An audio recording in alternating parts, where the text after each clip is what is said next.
have you ever had true liberty in your entire life with that? I mean, on that premise, have you ever lived one day free? I live free every day.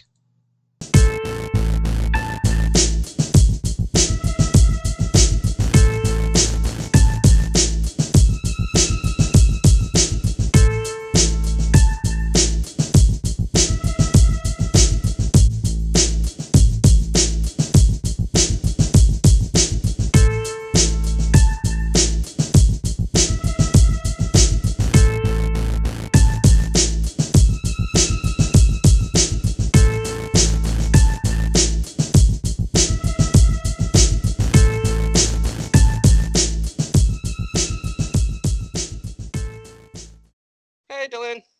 Hey, Daniel. So we did the pirate show recently on our shameless Zen in the Car plug tour. Yes, we did. Pretty interesting. I think you clocked in on like 3 hours and 30 minutes, and I did the 4 hours and 15-minute thing. Yeah, that was a late night for both of us. Very late night. And Jaffe's a good guy. I'm not going to give out all the links while we're recording because that's what boxes are for. So I'm just going to put them in the boxes. So Yeah. Again, just like with the Inside the Jackal's Head, this is probably going to be the Zen edit. I didn't think, like, I listened to all of it the other day, and I thought that a lot of it was just promoting the site, so that's not very conducive to putting it out on the site, because... Yeah. However... But there was one really, I think we both agree, there was one really interesting part of the discussion. You want to set it up? Sure. So... in the middle of the interview, Jaffe was taking callers, and we had been going off on our spiel about our issues with the alternative media, Alex Jones types. And one of the callers was an Alex Jones affiliate network host. I don't know what that means as far as I think he just puts Infowars on his website. But regardless, he came on and we had I think, really interesting discussion about the type of information that Alex Jones puts out, and whether his whether his deplatforming was quote unquote censorship. Yeah, I can't remember if the guy's name was Patrick or Heimdall or Heimlich or Himmler, or I know it was an H. I'm pretty sure it was Patrick. Patrick, okay. Yeah, and I'm not quite sure if it was anticipated that there was going to be like a Jerry Springer knockdown drag out over our opinions on the infowar and the entire issue with things like the Guidestones, because that was one of the main issues of the conversation, was that Jaffe wanted us to talk about the Guidestones because our perspective on the Guidestone is vastly different from that crowd that thinks that it's some Bill Gates Rockefeller plot that they put in the middle of Georgia. Like our perspective is a little bit more, logical, nuanced, rational. Just saying. So that's like a sacred cow of that group, right? Because it's just one of those. It's one of those milestones or tokens or totems or whatever to that they can point to go see. There's this massive conspiracy by these shady people that everybody knows, and we probably can all Google Earth their mansions. Like if they take that away from us, then what have we? So this guy comes on to express his opinion with us, and of course, he has no vested interest. I mean, he has. I think he said he had like a Trans Am with Infowars on the license plate. So it's not like he's. And he doesn't have any strong opinions towards Alex, is what we're getting at. I think that what we're trying to say is that he doesn't have his claws in the cult of Alex Jones or Infowars at all. So there's no bias in the conversation on his part.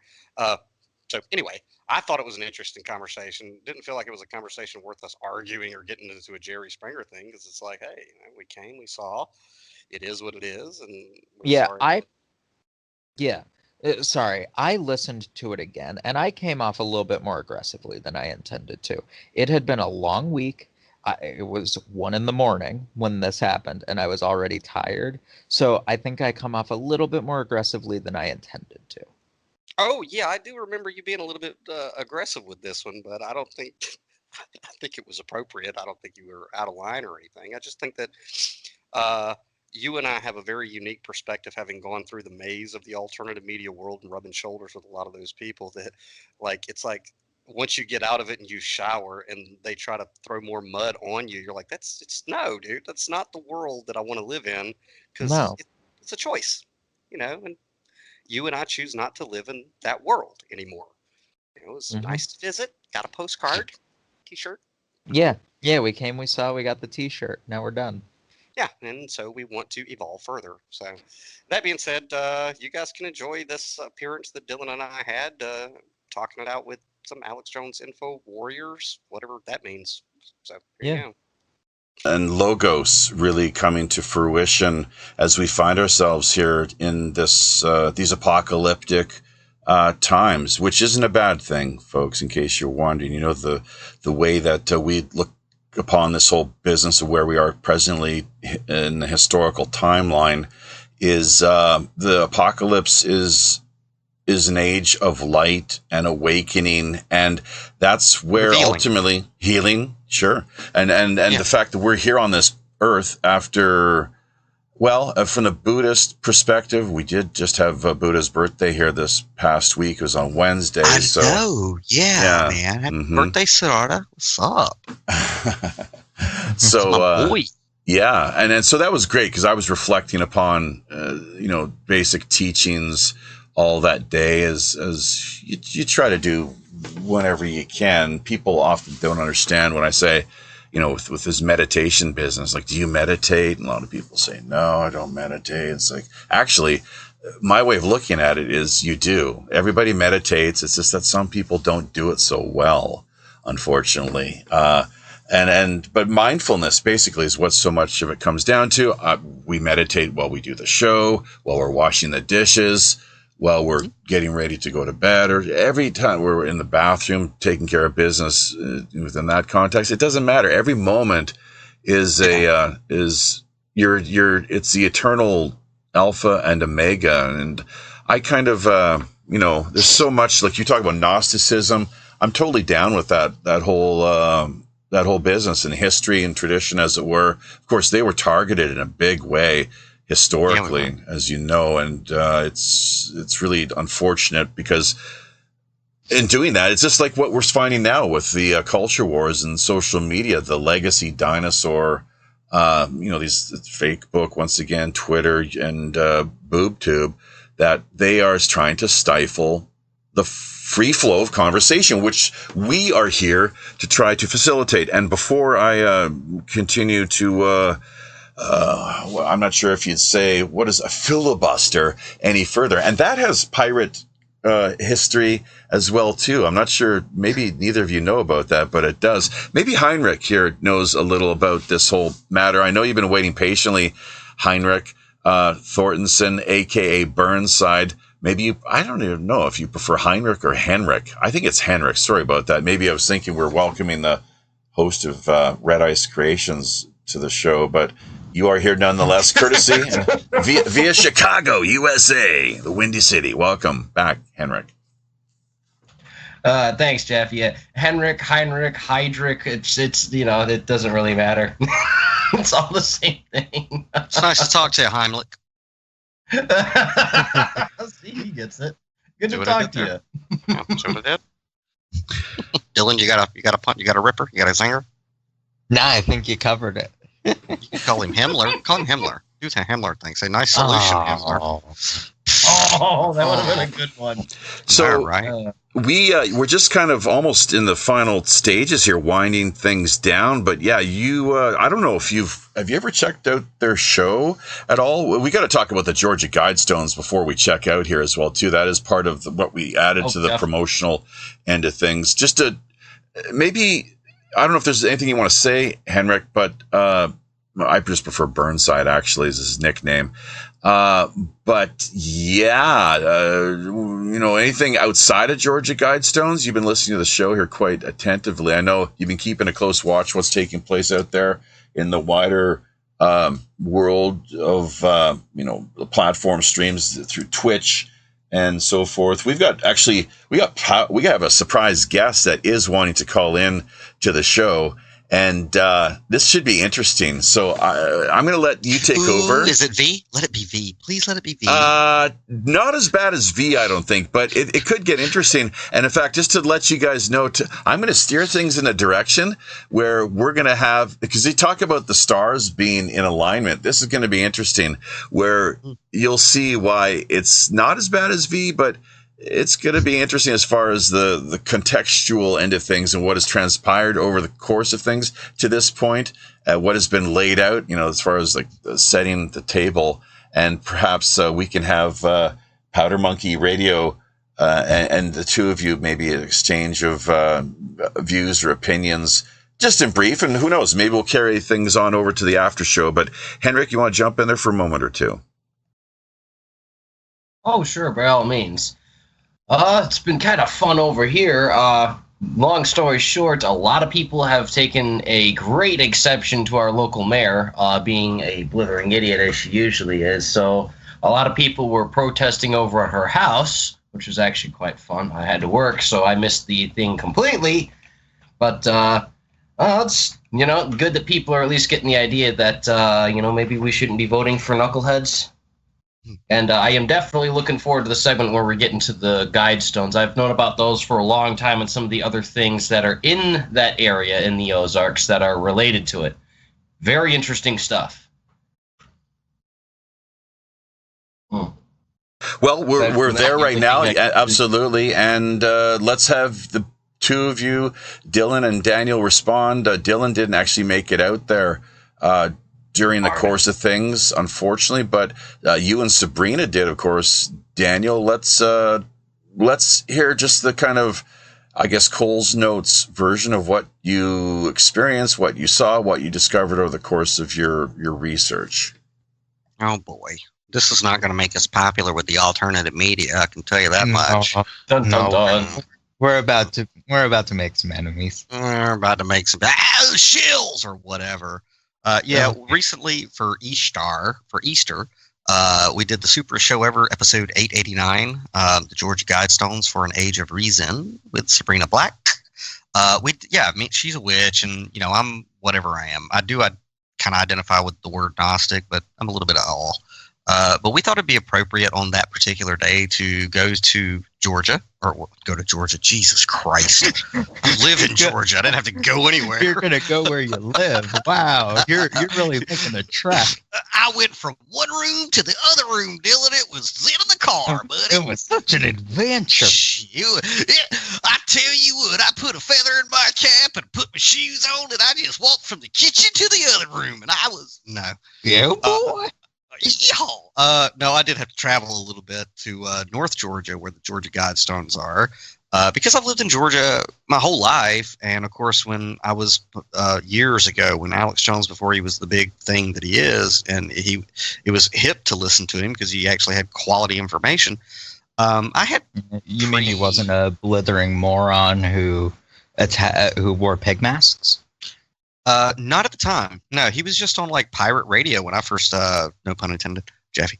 He was like you had to know somebody who had a ham radio or something whenever I started listening to him.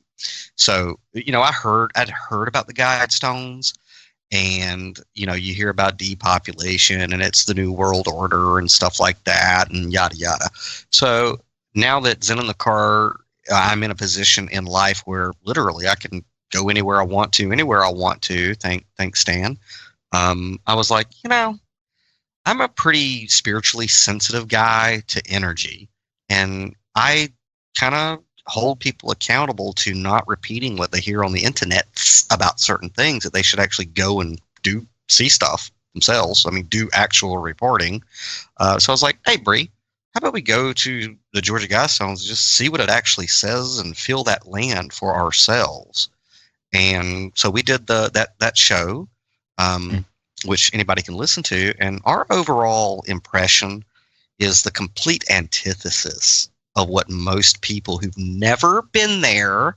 So before you send me hate mail to an email address I didn't give you so you can't, don't sit there and say that you think that this is the Bill and Melinda Gates crap, or that this is the Rothschilds, or it's the Rockefellers. I know all about that stuff.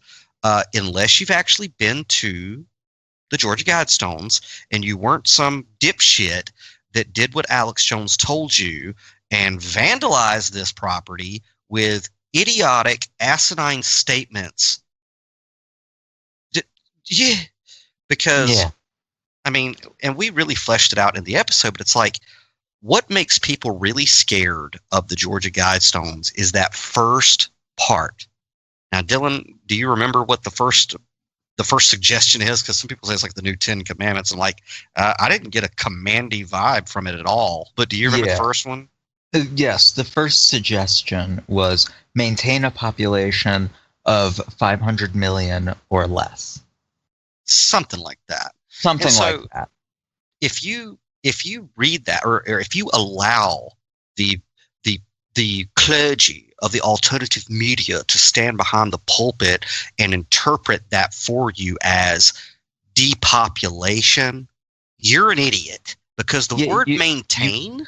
You didn't read closely. You read it with fear in your mind before you even read it. The word Go ahead. Go ahead. No, you go ahead. Oh, hold it just a second, guys. What I think most people would ask then in response is, will maintain at the level of 500 million, 500 million. We've got, 7 billion people on the planet at present? Sure. What exactly are they? I mean, they're aiming for something which, I mean, how can that not be a depopulation agenda? So, sure. In the segment, we sort of talk about how, no, that's not necessarily what is being... we don't think that it's a plan of action, necessarily. We interpreted it as a... Well, okay.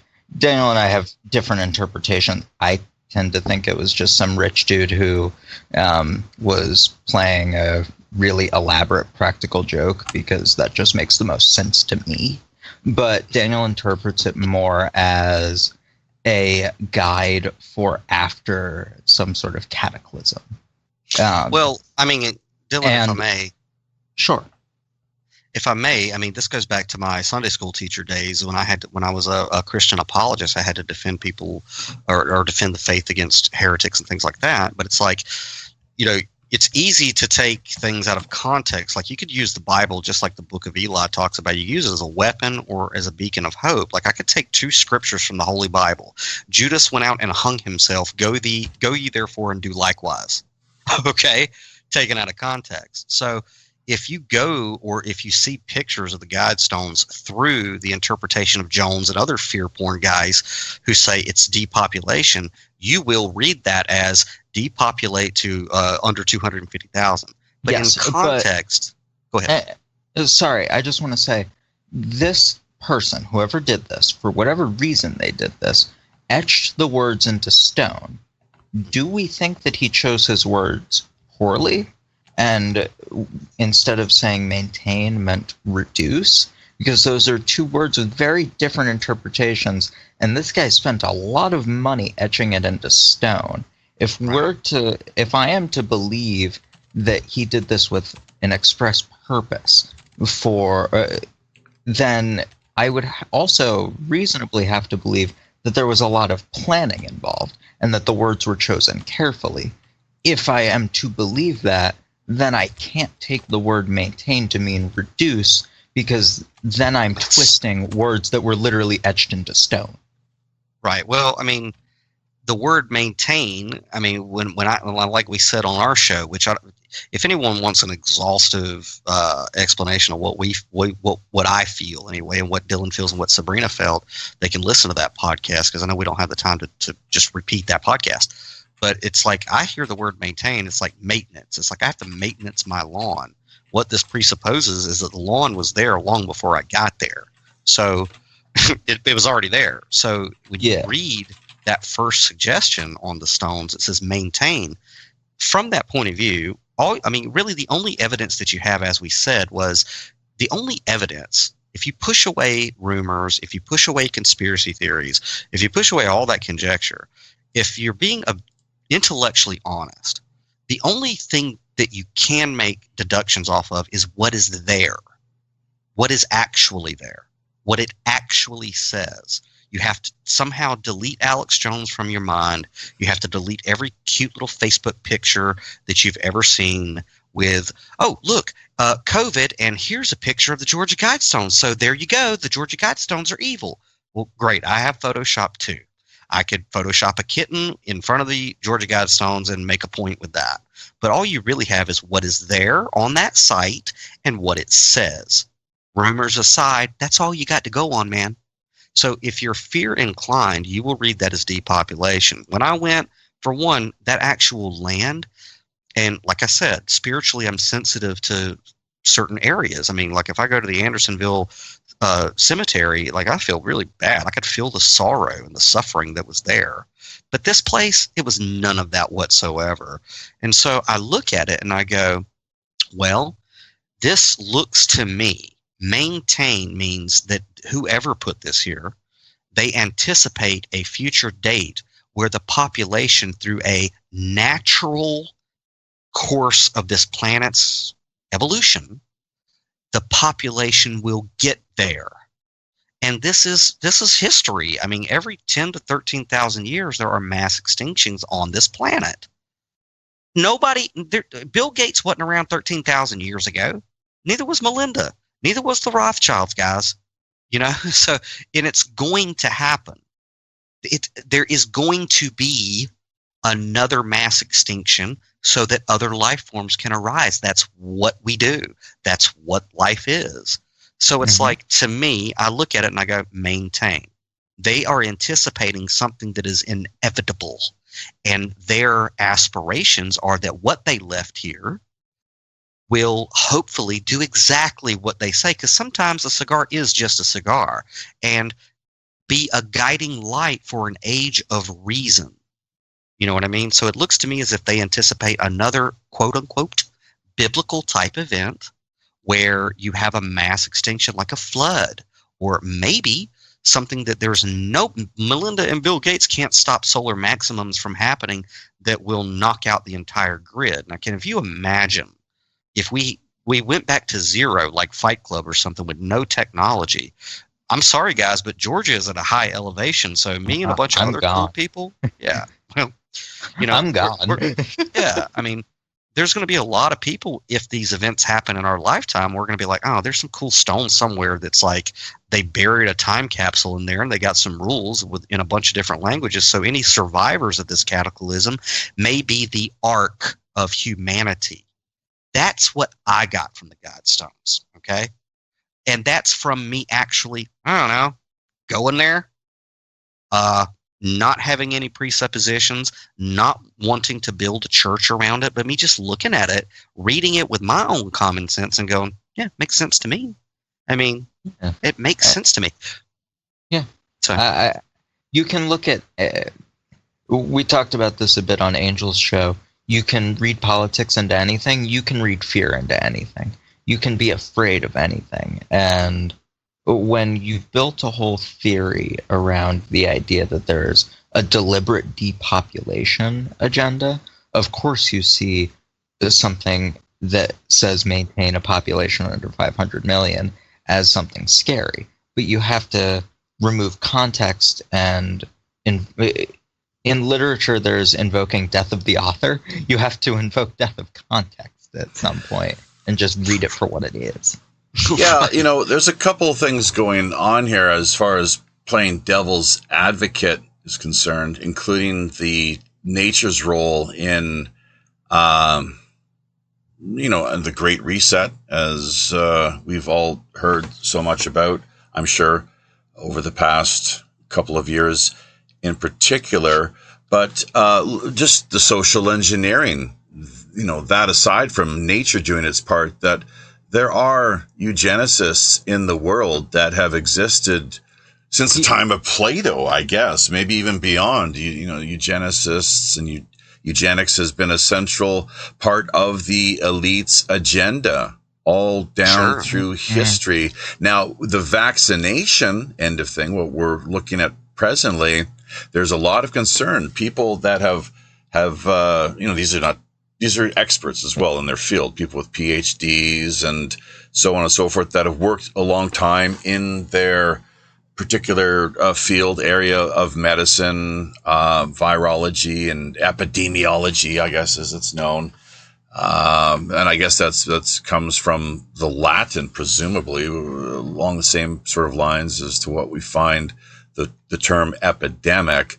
But, that's a big deal, that we can't overlook. R.C. Christian as well, too, that's a very curious name, or I guess it's more of a... Yeah. It was a Ceodium. Yeah, it wasn't the guy's real name. Mm-hmm. Yeah, it was. Let me just see here, gentlemen. Before we've got Henrik here on board, but we've also got somebody else we'd like to try to see if he's able to respond. Let's see, he's muted out right now. I'm not sure what's going on. Pino 102 live. Pino 102. This is Powder Monkey Radio via D Live. Oh, it's Angel. It's got to be Angel. Come on, Angel. It's not Angel. Not quite, I don't think. But, it looks like he has unmuted. So, Powder Monkey Radio, if you're there, welcome to the show. Thanks for calling in. Yar, yo-ho, and a bottle of rum, gentlemen. How are you this fine day, evening, night, wherever you may be? Hello. We're doing pretty funky, man. Pretty great here. Although you've just caught us at the tail end of things, so if you want, we can maybe carry on over to the after show, as we so often do here. So technical issues aside, we're not going to get into this other computer that runs off of Linux is having some issues that we might have to completely reformat, unfortunately. But what would a good, really genuine, authentic pirate show be without some, technical issues where you're having to, just duct tape and bubble gum and whatever seems to do the trick, right, in patching things together. But hey, Pirate Radio Monkey, aka, Patrick. I don't know if you want the name that you go by, but man. You yourself, InfoWars affiliated. This is going to be interesting because now I don't know if this qualifies as ambush journalism or not, Daniel, but he's somebody who's been out there listening attentively. He's wanted to call in. You've heard Daniel, his take on InfoWars and Alex and so forth. Is there anything that you would take exception to, or what thoughts do you have to say regarding this whole matter, including the Georgia Guidestone end of the discussion? Sure. I mean, okay, but let's start here.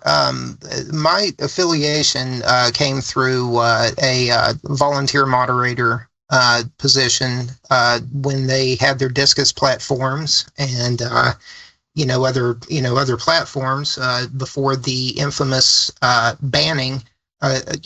Multiple platforms in one evening. These conglomerates, these technocratic wizards just all got together and decided they were going to cast their spell on Alex Jones and basically unperson him, remove him from the internet. And, I was on the Discus platform the moment they pulled the plug. And so I saw the attacks from bots. I saw all of the hate-filled attacks that comes with the other side of the info war. And so, where do you start? Let's go with things like Alex Jones as an actor. Well, he has done this for decades now. And if he's an actor, then, he's read the script aloud, because we've seen, so many things over the past 12 months play out. So either Alex Jones was right again, or Alex Jones is one of the main characters in this whole grand play that we're all in. I don't know. But, so let's talk about being an actor for a second, gentlemen. I think at the time what he was saying, he did some skits where he was the Joker. He is not a gay frog, but he has portrayed one. So we can take one little thing out of context, and then maybe we're becoming as bad as I heard all the disdain for alternative media, but we can be as bad as what we're dismissing just by taking that little snippet out and saying, well, Alex Jones admits he's an actor. Well, he's also a radio host. He's also a patriot. I was in Richmond, not with him. We happened to, end up there, and it was my goal to maybe get some moments on camera. We ended up with an hour and a half worth of footage and or more. So I've been to DC. I've been to Richmond. I've been in the streets. Just standing up for people. It's all on video. So I put my money where my mouth is. I'm an info warrior. My license plate says on my Trans Am says Infowars on the back. I'm proud of that because I have made a difference, and it's all because I one night doing security was listening to this wild man rant about at the time George W. Bush, and just over and over again, Alex Jones was right. So it's just hard to dismiss him at this point. I think personally, maybe you all see it different, and that's your right, but. That's sort of where I stand on it. Daniel? Well, I mean, more power to you, dude. And look, I think Alex Jones needs to be where he's at. I think that he does play a role. I think that, yes, he is an actor, but guess what? I'm an actor. Because everyone puts on a show. We're all putting on a show in the mind of Stan Lee, i.e. God. As far as Alex Jones goes, look, this is my personal thing. I'm thankful for Alex Jones. I'm thankful for having... one first heard about Ron Paul and the notions of liberty and freedom, which to me are spiritual concepts. So what I do is I pledge allegiance to those spiritual concepts of liberty and freedom and putting my money where my mouth is. But I'm thankful for Alex Jones to waking me up to a lot of stuff that got me on my path. But he does scare the shit out of you. I mean, and so that is necessary. But I think freedom is scary, though. Freedom is scary. where I parted ways on my end with Alex Jones. I parted ways with Alex Jones as like, I don't take anybody's gospel, dude. I'm not a part of anybody's church. There's chicken and rice people. Some people like chicken, some people like rice. Yes, he puts out great information. Of course he does. That's not my concern. My concern is specifically what I remember when I said enough of this and I just quit listening to him. Was when he threw Deborah Medina under the bus. When during the caucuses, he was actually doing a recording. And I'm like, dude, I actually went to my caucuses. Why is Alex live right now? You know what I mean? It's like, you're supposed to be at your caucuses, dude. I was there. And the reason I went to my caucuses and became a delegate in the Republican Party for Ron Paul was because Alex Jones was insisting it. And because I believed in the message of Ron Paul. And it's not really Ron Paul's message. It's freedom and liberty. So the minute that I see somebody who holds up the flag or the Constitution, when I see them contradict that, I'm gone. I'm so gone from that. But, and I've had people who, and you don't sound like it, but I've had people who are Alex Jones acolytes. And I'm not saying that's Alex Jones's fault. It's not his fault that there are people who listen to him like cult members. It's not his fault. Okay. But I've had them when I said, look, I don't want to have anything to do with Alex Jones. Defriend me, unfriend me, block me, smear my name. And it's like, that sounds like Jehovah's Witnesses or Mormons, man. Sounds like you got a good religion going on over there. It's not Alex Jones's fault. Just like it's not the Bible's fault for people taking it out of context and doing stupid stuff. But what I have seen with Alex Jones is that the bigger that he got, it's not so much what he's saying, but to a degree, like when I was going to become a delegate, to a degree, you have to also understand how you present the information. And you can't tell me, Heimdall, that he doesn't come off as a fucking clown sometimes.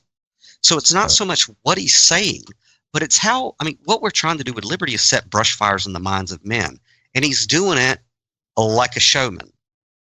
You know, and when you have things like shows, mainstream shows that affect so many people, like X-Files doing a reboot and creating a character specifically to portray Alex Jones as a nut job, you're not helping my message. This is the same as an agent provocateur. I'm not saying that he is. I'm saying he's having the same effect. Do you think that... So, I'm sorry, go ahead. Sorry, I just wanted to say, Daniel takes issue with his tone and his attitude and his portrayal, as do I. I do also take issue with some of the things that he says, verifiable lies that he has been sued in court for and lost, defamation suits that he has lost. I mean, Chobani yogurt, he smeared them and they won a lawsuit against him. That's verifiable. You can look it up. Is everything he says wrong? Of course not. Everyone gets something right, and I take more issue with the alternative space as a whole and the information they portray. I take more issue with that than Daniel and anyone here, I think. But I have also seen, from watching him, I have seen a marked shift in how he acts and how he does his show. And I think it's worth noting that the YouTube ban came after Jones lost court cases and was verified to have lied and harassed people. I do think that's relevant because as somebody who believes in platforming people, who believes in absolute free speech, there are exceptions when you cause harm to people. And Jones has lost court cases where he has caused harm to people. I think you can reasonably say that Jones is one of the few cases where deplatforming is a valid response, personally. Should we deplatform CNN because they have in court now harmed, and I would say far more than have they lost a platform? I mean, where does the line, where is it drawn? And that slope, it's a very slippery one at that point. I don't agree that it's a slippery slope. I do believe that if CNN has caused direct harm that has been verified in a court of law, yes, deplatform them. Standards should be applied across the board. Jones has been verified in court to have harassed people using his platform. He should face the consequences of that. And these companies, YouTube, Facebook, I don't like going to bat for them because they are corporations, they are amoral, and they harm the public consciousness. But when you sign up for them, there are terms of service. They don't want to lose lucrative platformers. They don't want to lose lucrative channels. When you violate their terms of service, what do you expect? They're private businesses. They don't want people making a mess of their platform. Well, there was a time when people didn't want people of a certain color to make a mess of their water fountain as well. Those were private businesses. Having opinions and being of a different race are two obviously different things. Can you not see how? I think a corporate mandate, if it can affect our life to that point. Now, obviously, if he's calling for violence, but if he loses, what if you get drunk and kill someone? Let's take it to the ridiculous here. And you have harmed someone. Should you be deplatformed because you have an alcohol problem? And I'm not saying you do, and I'm not trying to smear you, but I'm saying, where does the line draw? Where is it drawn at that point? Okay, I actually think there's a very clear line to draw, and I think it comes when you're using your platform to do harm. So let's take your admittedly a ridiculous example. If I used my platform to encourage people to abuse alcohol, and then did something under the influence that caused harm, yes, there is a reason to say this type of content has. This isn't a great example, mind you, and I don't.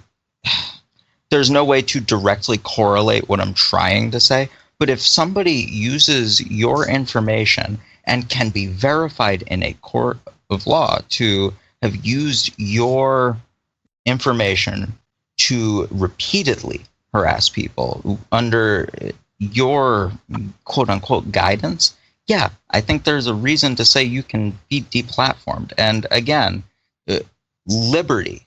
What does liberty mean? Liberty means that people and corporations have the right to do things. Corporations, YouTube, Google, have the right to deplatform somebody if they believe that it is harming their interests. Just as I have a right to not associate with somebody who I don't want to associate with. Freedom of association goes for people and it goes for corporations. How would all this change if Section 230 was repealed? Section 230 getting repealed would make it easier for them to do these things. Really? Yes. That's okay. Go ahead.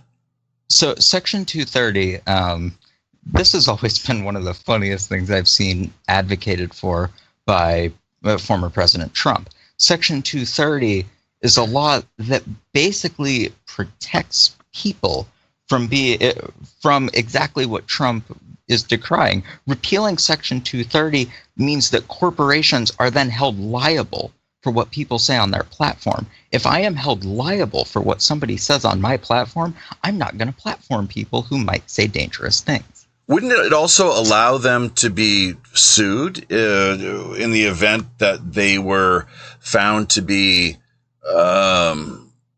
going too far or being too reactionary in the way that they were, as deplatforming once again, or just shutting people down, held accountable for their, the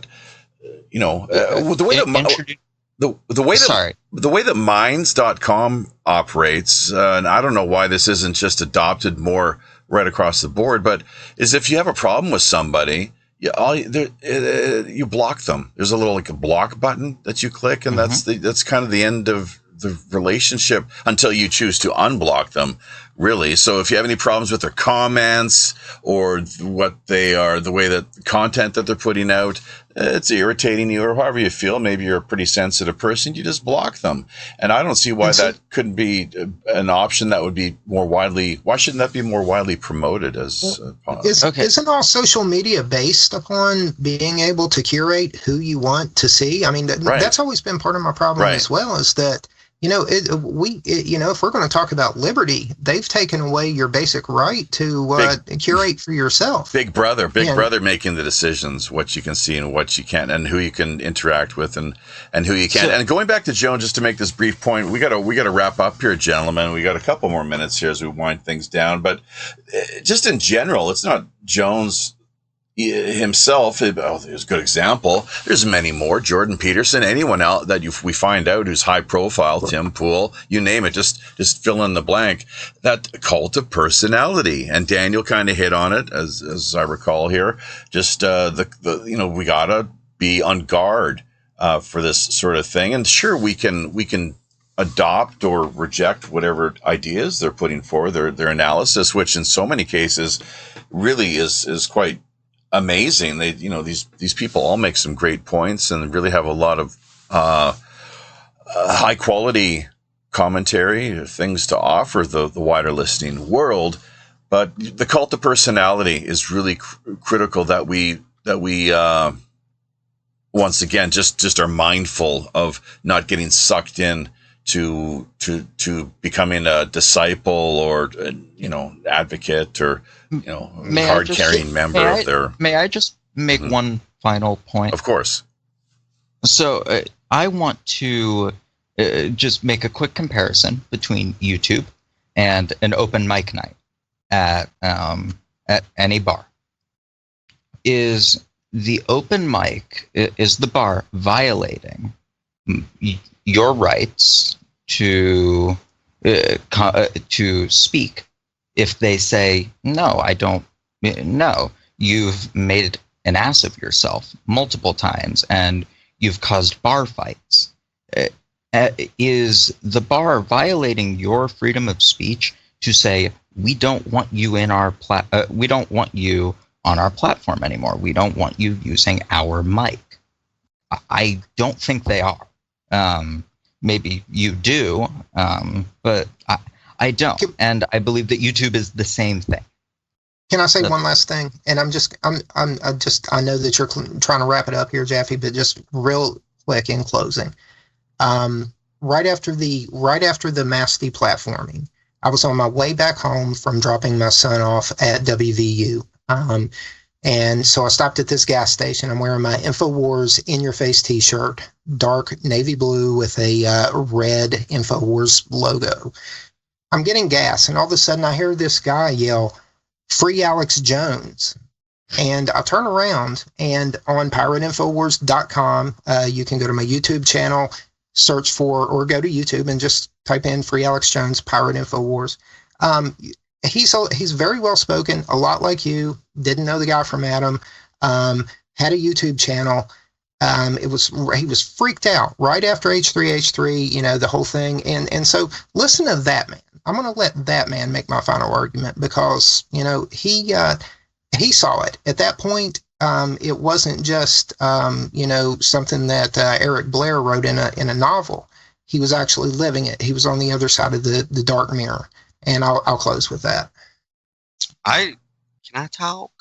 Oh yeah, for sure, absolutely, not a problem. But one thing. Oh shit, hang on. I mean, deplatforming. You guys are probably more into whatever that exact terminology entails. I think if you're talking about mob mentality and getting either the state or whoever to just take somebody's free speech away, that's one thing. I mean, I don't advocate that.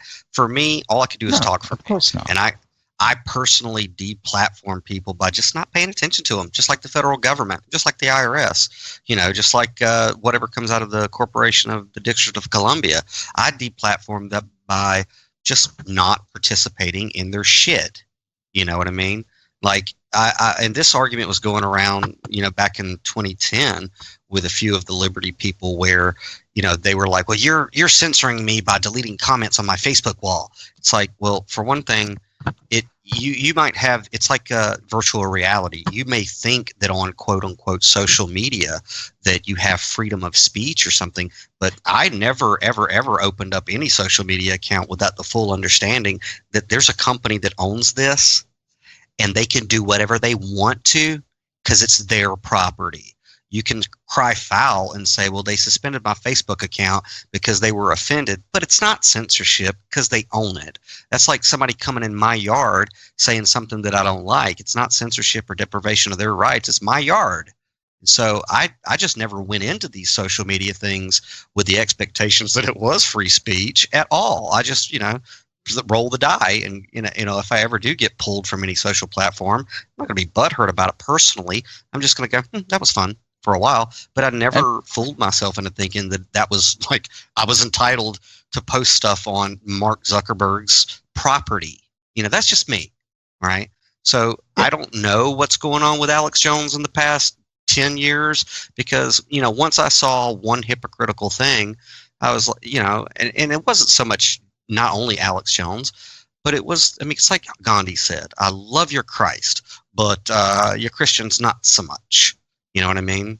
And this is me, but if you believe that you are liberty, if you say that you are liberty, you're a constitutionalist, and then you support Donald Trump, you can kiss my dick. You have no leg to stand on. And I don't know what anybody on this call except for Dylan's position is with that, so I'm not talking to you. But if it hurts, I've actually been in a motorcade with him, but I'll pass. But whatever. Well, you have a right. I do, and my position is that anybody who takes an oath to defend the Constitution from enemies, both foreign and domestic, and then violates it through executive orders, should be guilty. I mean, they're guilty of treason by sedition. Like what Joe Biden has done in the past. He first coming into Treason by office. sedition. Look at what Treason by how sedition. how many executive orders did that man sign off on in the first just week or so of being in office? It apparently was more than all previous presidents throughout American history together. If you can get your head wrapped around that, people, this entire incredible. tango with Angel. We did the entire tango with Angel.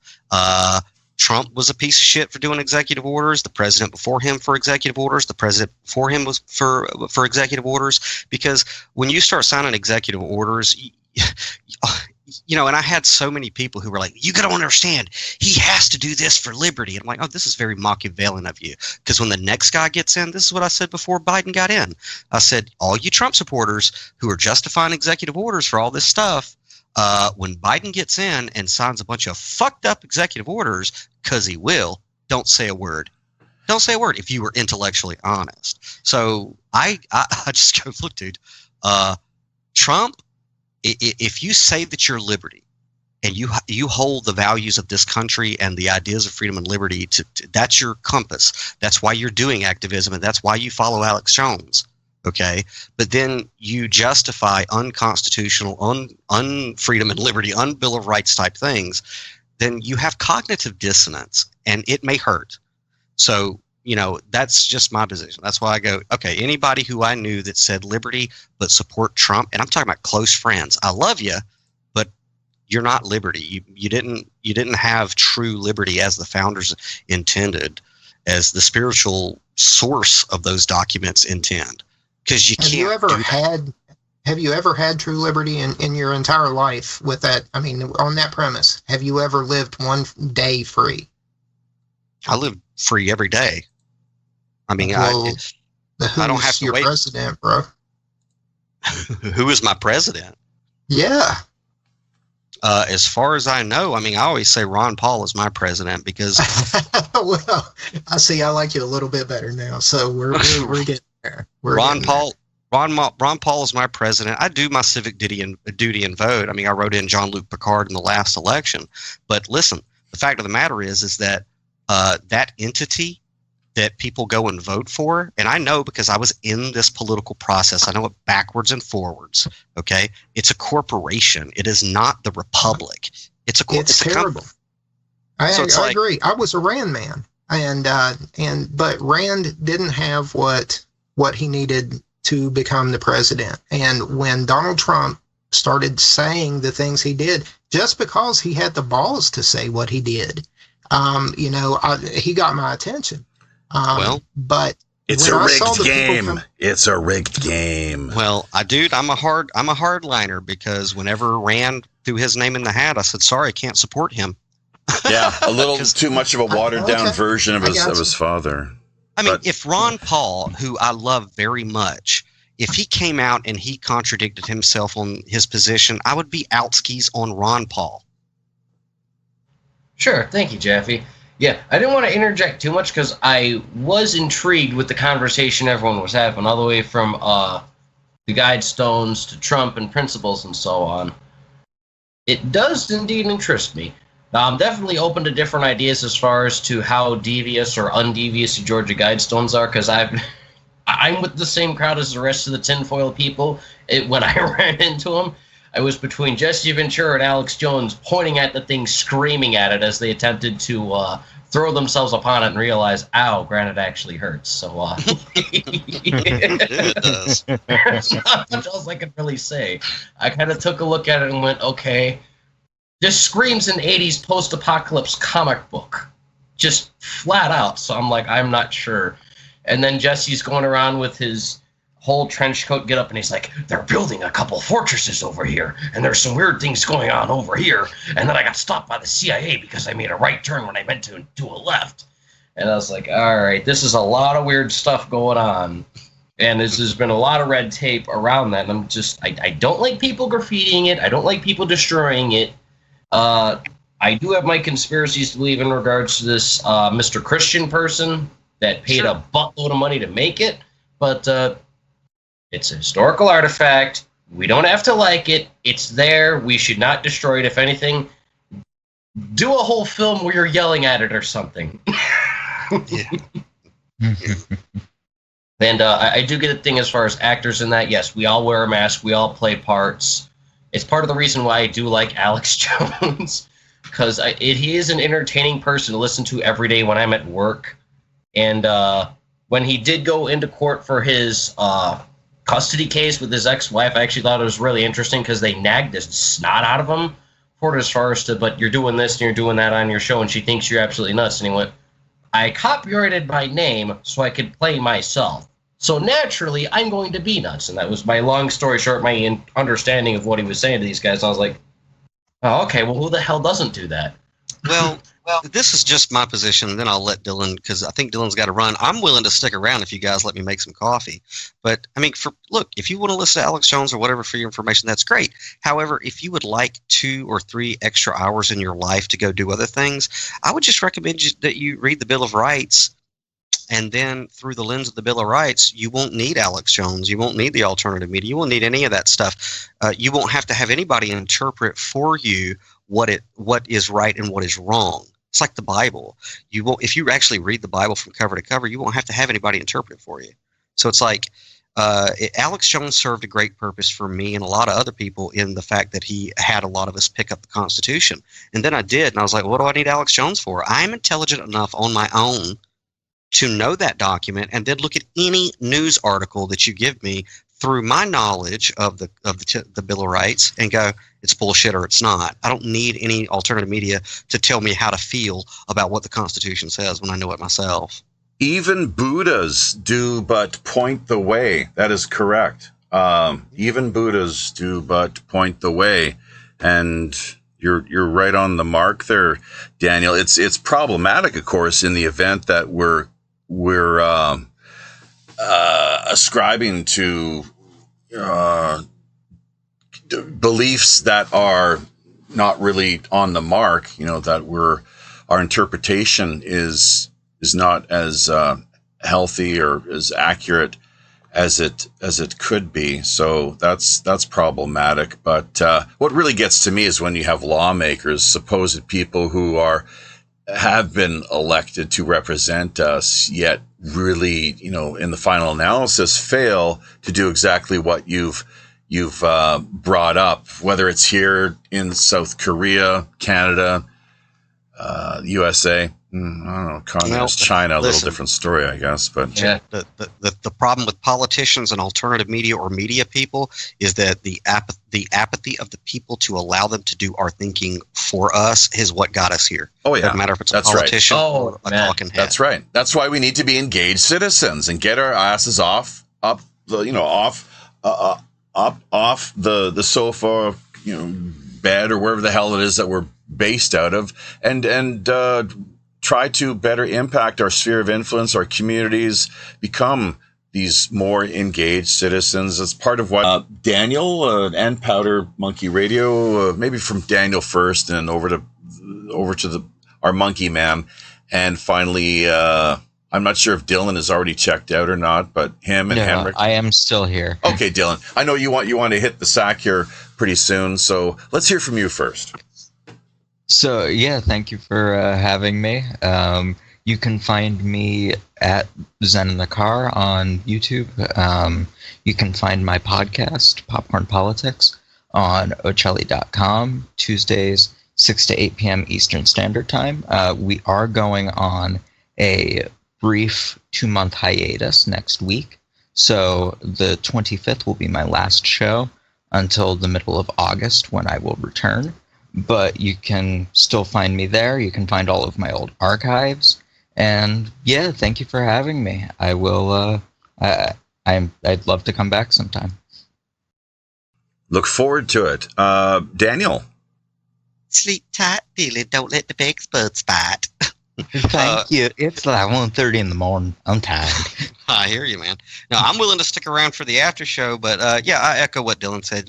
Guys, go to zeninthecar.com, subscribe to us, get some goodness, man. I mean, it's stuff that'll get you away. If you want to listen to alternative media and do all that, that's great.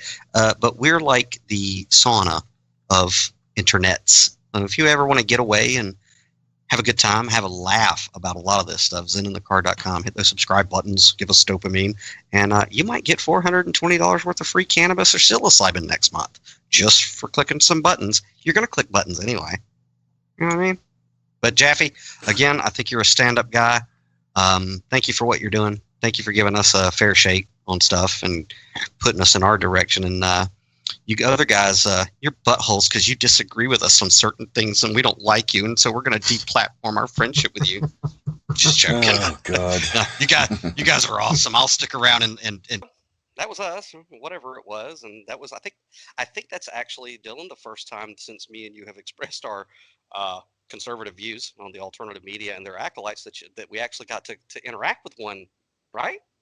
Yeah, we've had a lot of stuff to say about them, mostly negative, but I've had a lot of resentment towards that community building because I feel like it preyed a bit on my anxieties when I was younger, but I finally got to express some of my anger towards one of them. So yeah, I think it comes across. It did come across, but I was very happy with the way that you conducted yourself. It's warranted because, again, it's like anyone offering up a philosophy for others who are out there to listen to and adopt as a way of life. It's like, people can choose how they want to live this life. If they choose to live their life viewing things through the perspective of like everything is coming to a destructive end and everything is negative and there's a conspiracy that you can never pinpoint the orchestrators of, so therefore you can really do nothing about it because you're helpless. I mean, if you want to live that way, that's fine. Yeah, that was a very appealing way to live for somebody with severe anxiety who didn't know how to cope with it, which I was. So I fell into it. I mean, that's our way of trying to maintain homeostasis, especially with like anxiety. I was never a part of it due to anxiety reasons. I went through it to just seeking the truth. Now, and let me emphasize what I'm about to say.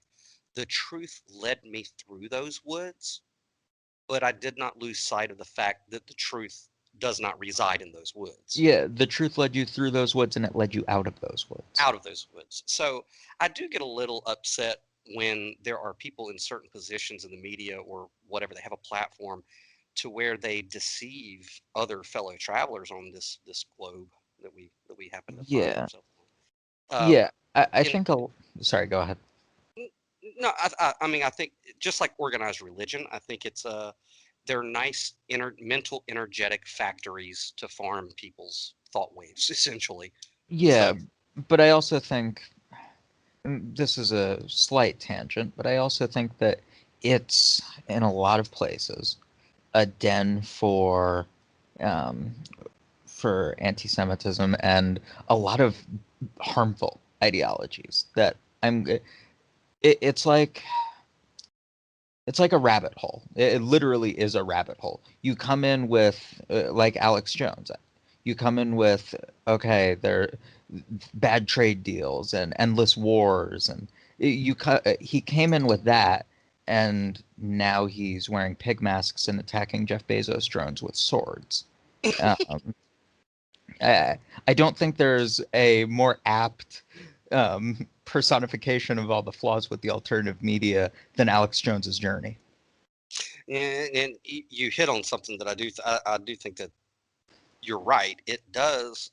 People who are from that world, because that world is allegedly searching for the conspirators or the puppet masters, they're ultimately going to look at certain groups and blame them or make them the bad guys. And anti-Semitism, not just anti-Semitism, but Islamophobia as well.